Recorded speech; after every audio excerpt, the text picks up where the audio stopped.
Halo teman-teman, salam kenal dari saya Frank Nakamoshi. Hari ini saya nggak mau bahas hal yang biasa. Kita akan ngobrol soal sesuatu yang sering ditakuti, tapi juga penting banget untuk dibahas, tentang kanker. Tapi tenang, bukan buat nakut-nakutin, ya.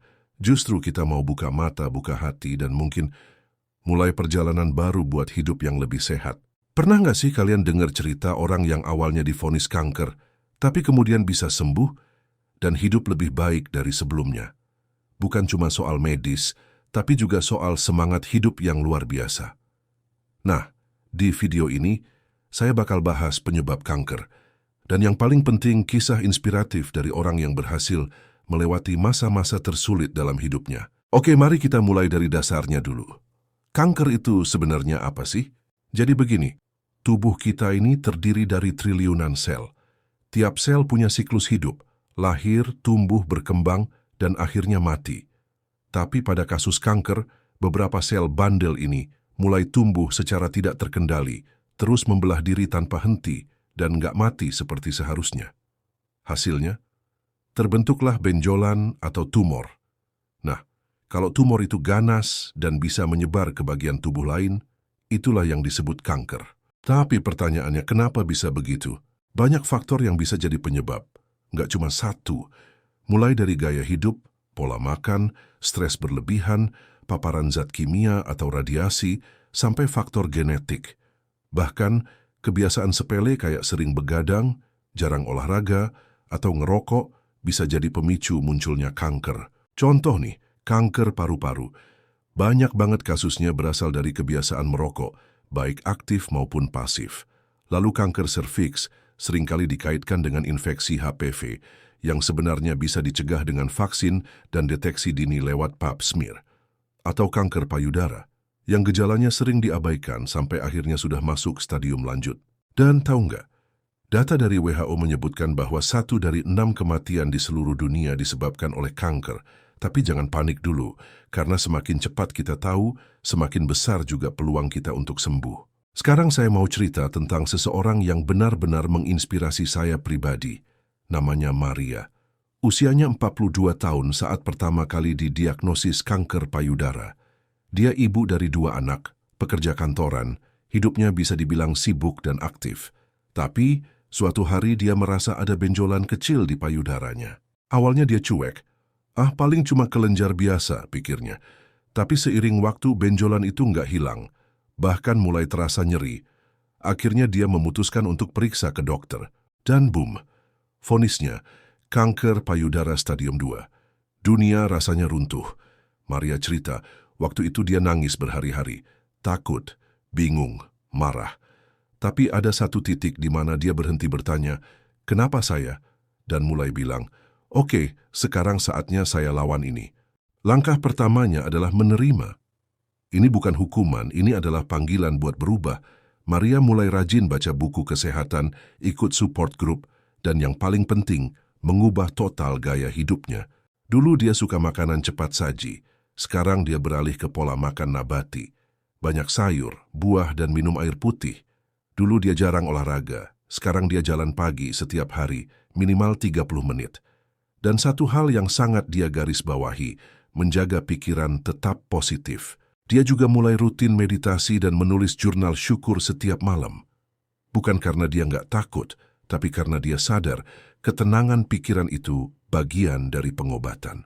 6 bulan kemoterapi, 2 operasi, dan banyak hari-hari berat yang harus dilalui. Tapi hari ini, Maria bisa tersenyum dan bilang, "Saya survivor." Bukan cuma karena medis, tapi karena dia mengambil peran aktif dalam proses penyembuhannya. Nah, kenapa saya cerita tentang Maria? Karena mungkin di antara kita ada yang sedang mengalami hal yang sama. Atau punya keluarga, teman, atau orang terdekat yang sedang berjuang melawan kanker. Saya ingin bilang, kanker bukan akhir dari segalanya. Betul, ini penyakit yang serius. Tapi bukan berarti kita nggak punya harapan. Justru dengan ilmu, kesadaran, dan perubahan gaya hidup, kita bisa mencegah bahkan menyembuhkannya. Mulailah dari hal-hal kecil. Sadari tanda-tanda awal di tubuh. Jangan malas periksa kesehatan. Ubah pola makan jadi lebih bersih. Tidur cukup, olahraga rutin, dan kelola stres. Dan yang paling penting, jangan pernah merasa sendiri. cari komunitas, dengarkan cerita dari para survivor, dan yakinlah kamu lebih kuat dari yang kamu kira. Jadi teman-teman, kalau hari ini kamu dikasih kesempatan untuk mendengar cerita ini, mungkin ini bukan kebetulan. Mungkin ini adalah momen kamu untuk mulai hidup lebih sehat, lebih sadar, dan lebih bersyukur. Ingat, kanker bukan cuma tentang sel yang tumbuh liar, tapi juga tentang bagaimana kita meresponsnya dengan pengetahuan, kekuatan, dan cinta. Diabetes. Kalian pernah dengar istilah silent killer? Yap, diabetes salah satunya. Pelan-pelan, diam-diam, tapi efeknya bisa luar biasa. Mulai dari badan yang gampang lelah, luka yang nggak sembuh-sembuh, sampai komplikasi ke jantung, ginjal, dan mata. Tapi, apakah diabetes akhir dari segalanya? Tentu nggak. Kalian pernah dengar istilah silent killer? Yap, diabetes salah satunya. Pelan-pelan, diam-diam, tapi efeknya bisa luar biasa. Mulai dari badan yang gampang lelah, luka yang nggak sembuh-sembuh, sampai komplikasi ke jantung, ginjal, dan mata. Tapi, apakah diabetes akhir dari segalanya? Tentu nggak. Oke, kita mulai dari dasarnya dulu. Diabetes itu sebenarnya adalah kondisi di mana kadar gula dalam darah terlalu tinggi. Kenapa bisa begitu? Karena tubuh kita kekurangan insulin atau tubuh nggak bisa menggunakan insulin dengan efektif. Insulin itu semacam kunci yang membuka pintu di sel-sel tubuh buat masukin gula, glukosa sebagai energi. Nah, kalau insulin rusak atau jumlahnya kurang, gula nggak bisa masuk dan akhirnya menumpuk di dalam darah. Ada dua jenis diabetes utama. Tipe 1 biasanya terjadi sejak muda. Tubuh benar-benar nggak bisa memproduksi insulin. Ini seringnya karena faktor autoimun. Tipe 2 yang paling umum biasanya terjadi karena gaya hidup, pola makan buruk, kurang olahraga, dan obesitas. Dan tahu nggak? Menurut data Kemenkes, lebih dari 10 juta orang di Indonesia mengidap diabetes dan sebagian besar bahkan nggak sadar mereka mengidapnya. Gejala yang sering diabaikan. Masalahnya banyak orang baru sadar saat sudah terlambat. Gejala diabetes sering dianggap sepele kayak cepat haus dan sering buang air kecil, berat badan turun tanpa sebab, luka kecil yang susah sembuh, sering kesemutan atau mati rasa di tangan dan kaki, mudah lelah walaupun nggak banyak aktivitas. Kita sering mikir, cuma kecapekan, padahal bisa jadi itu alarm dari tubuh. Sekarang izinkan saya bawa kalian ke cerita seseorang yang luar biasa. Namanya Jamal. Jamal adalah seorang ayah 3 anak, usianya 50 tahun. Dulu hidupnya penuh aktivitas, kerja kantoran, makan di luar hampir setiap hari, suka minuman manis, dan jarang olahraga. Sampai suatu hari, dia merasa tubuhnya gampang lelah, sering buang air kecil malam hari, dan kakinya mulai sering kesemutan. Setelah dicek, hasilnya mengejutkan. Kadar gula darah puasa di atas 300 plus mg/dl. Dokter bilang, itu sudah masuk diabetes tipe 2. Jamal kaget, stres, dan sempat merasa down. Tapi dia nggak mau kalah. Dia bilang, saya masih mau lihat anak-anak saya tumbuh besar. Saya masih mau hidup lama, saya harus berubah. Perubahan dimulai dari yang kecil. Dia stop total minuman manis dan gorengan. Gula putih diganti dengan pemanis alami, nasi putih diganti dengan nasi merah atau ubi. Setiap pagi, dia mulai jalan kaki keliling komplek 30 menit tanpa skip, sambil dengar podcast motivasi, katanya. Yang paling berat, menolak ajakan makan mie ayam malam-malam sama teman kantor. Tapi dia tetap kuat, karena dia sadar ini bukan soal makanan, tapi soal hidup. 3 bulan berlalu, gula darahnya mulai turun. 6 bulan dia bisa menurunkan berat badan 10 kilogram, dan setelah 1 tahun, hasil cek darahnya normal. Tanpa insulin, tanpa obat. Hari ini Jamal jadi inspirasi di komunitasnya. Dia sering diminta jadi pembicara di pengajian, di acara keluarga, untuk berbagi cerita tentang perubahan hidupnya. Katanya, kalau saya bisa, kalian juga bisa. Cerita Jamal itu bukti nyata bahwa diabetes bukan vonis mati. Justru bisa jadi titik balik buat hidup yang lebih berkualitas. Tapi harus ada 3 hal, kesadaran, komitmen, dan konsistensi. Dan yang perlu diingat, pengobatan medis itu penting, tapi lebih penting lagi adalah peran kita sendiri dalam menjaga tubuh. Obat bisa bantu mengontrol, tapi gaya hidup sehat adalah kunci jangka panjang. Cara mencegah dan mengontrol diabetes. Kalau kamu belum kena diabetes, bersyukurlah. Tapi bukan berarti boleh santai. Lakukan pencegahan mulai dari sekarang. Gimana caranya? Kurangi makanan tinggi gula dan karbohidrat sederhana. Perbanyak serat dari sayur dan buah. Aktif bergerak, minimal 30 menit sehari. Tidur cukup dan kelola stres. Rutin cek gula darah, apalagi kalau punya riwayat keluarga. Dan buat kamu yang sudah kena diabetes, jangan merasa hidupmu berakhir. Sebaliknya, ini bisa jadi momentum untuk berubah. Ingat, perubahan nggak harus drastis. Mulailah dari langkah kecil, tapi dilakukan terus-menerus. Teman-teman, hidup itu pilihan, dan setiap pilihan kita hari ini menentukan kualitas hidup kita di masa depan. Jangan tunggu sampai tubuh berteriak. Dengarkan sinyal-sinyalnya. Rawat dengan baik. Karena tubuh ini bukan milik kita selamanya. Kita hanya meminjamnya. Jadi seperti Jamal, kamu juga bisa mulai perjalanan baru. Jangan tunggu diagnosis, jangan tunggu menyesal. Mulailah dari sekarang. Kesehatan mental. Mental health itu nggak kelihatan. Nggak berdarah, nggak muncul di röntgen, tapi sakitnya kadang lebih parah dari luka fisik. Masalahnya banyak orang yang nggak ngerti, bahkan menganggap remeh. Padahal kesehatan mental itu sama pentingnya dengan kesehatan tubuh. Kita bisa ke dokter kalau demam, tapi kalau stres berkepanjangan, depresi, kecemasan, banyak dari kita malah memilih diam. Padahal justru disitulah akar dari banyak penyakit lainnya dimulai.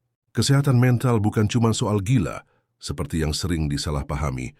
Kesehatan mental adalah tentang bagaimana kita berpikir, merasa, dan berinteraksi dengan orang lain. Ini tentang cara kita menghadapi stres, mengambil keputusan, dan menjalani hidup sehari-hari. Dan tahu nggak? Menurut data WHO, lebih dari 280 juta orang di dunia mengalami depresi. Di Indonesia sendiri, lebih dari 15 juta orang pernah mengalami gangguan kecemasan, tapi hanya sebagian kecil yang mencari bantuan profesional. Kenapa? Karena stigma. Karena takut dibilang lemah. Karena takut dikira ngada-ngada. Gejala yang sering dianggap biasa. Sering banget gejala gangguan mental dianggap cuma capek. Padahal ada tanda-tanda yang harus kita waspadai. Merasa cemas berlebihan tanpa alasan jelas. Sulit tidur atau justru tidur terus. Kehilangan semangat atau minat pada hal yang dulu disukai. Merasa tak berguna, bersalah, atau tidak layak. Menarik diri dari pergaulan. Pikiran untuk menyakiti diri sendiri. Atau mengakhiri hidup. Kalau kamu atau orang terdekatmu mengalami ini, tolong jangan abaikan. Kisah inspiratif. Sarah dan perjuangan melawan kesepian. Saya mau kenalin kamu sama Sarah, seorang perempuan muda. Usia 27 tahun. Dari luar, hidupnya terlihat sempurna. Punya bisnis sendiri, aktif di media sosial, followers banyak. Tapi, di balik senyum di layar, dia menyimpan rasa sepi yang dalam. Sarah mengalami anxiety disorder dan depresi sejak usia 23. Awalnya, dia kira itu cuma stres biasa. Tapi makin hari, dia mulai kehilangan energi. Tidur larut, bangun siang, malas makan, dan sering menangis diam-diam. Yang paling menyakitkan, dia merasa sendiri. Nggak ada yang benar-benar paham, bahkan keluarganya pun bilang, kamu kurang ibadah, makanya jadi gitu. Atau, kamu tuh terlalu drama, padahal dia sedang butuh pertolongan. Suatu malam dia sempat berpikir untuk mengakhiri semuanya. Tapi ada satu hal kecil yang menyelamatkannya, seekor kucing liar yang sering datang ke jendela kamarnya. Kucing itu selalu muncul di saat dia merasa paling hancur. Dia berpikir, kalau aku nggak ada, siapa yang bakal kasih dia makan? Sesederhana itu, tapi cukup untuk membuatnya bertahan satu hari lagi. Dan hari demi hari dia mulai pelan-pelan mencari bantuan. Dia pergi ke psikolog, mulai terapi, belajar meditasi, dan menulis jurnal. Prosesnya nggak instan. Tapi perlahan, dia mulai bangkit. Dia juga mulai bicara di media sosial tentang perjuangannya. Hari ini, Sarah dikenal sebagai advokat kesehatan mental, membantu ribuan anak muda untuk berani mencari pertolongan. Pelajaran dari cerita Sarah. Cerita Sarah ngasih tahu kita bahwa mental health itu nyata, bahwa orang yang terlihat kuat sekalipun bisa rapuh di dalam, bahwa kadang hal kecil bisa menyelamatkan nyawa. Dan yang paling penting, minta bantuan itu bukan kelemahan. Justru itu tanda bahwa kamu berani, bahwa kamu peduli dengan dirimu sendiri. Cara menjaga kesehatan mental. Nggak perlu tunggu sampai kamu jatuh dulu baru sadar. Yuk, kita mulai rawat kesehatan mental dari sekarang. Berikut beberapa langkah sederhana. Kenali emosimu. Jangan abaikan rasa sedih, marah, takut. Semua itu valid. Curhat ke orang yang kamu percaya, teman, keluarga, atau profesional. Tidur cukup dan makan bergizi. Tubuh dan pikiran saling berhubungan. Batasi media sosial. Banding-bandingin diri terus bikin stres. Luangkan waktu untuk diri sendiri. Me time itu penting. Teman-teman, kesehatan mental adalah tanggung jawab kita bersama. Jangan tunggu orang terdekatmu hancur dulu baru kamu peka. Dan jangan tunggu kamu sendiri ambruk baru mau jujur. Mulailah dengan mendengarkan, dengan bertanya, apa kamu baik-baik saja? Dan benar-benar mendengar jawabannya. Dan kalau kamu adalah orang yang sedang berjuang sekarang, saya cuma mau bilang, kamu nggak sendirian. Kamu layak untuk sembuh. Kamu berhak untuk bahagia. Ini bukan akhir. Ini cuma bagian dari perjalananmu. Saya Frank Nakamoshi. Terima kasih sudah nemenin saya sampai ke part 3 ini. Semoga video ini jadi pengingat kecil bahwa kesehatan itu bukan cuma soal tubuh, tapi juga soal jiwa. Jangan lupa share video ini. Bisa jadi lewat tanganmu kamu menyelamatkan hidup seseorang hari ini. Sampai ketemu di video berikutnya. Tetap waras, tetap manusiawi, dan tetap kuat.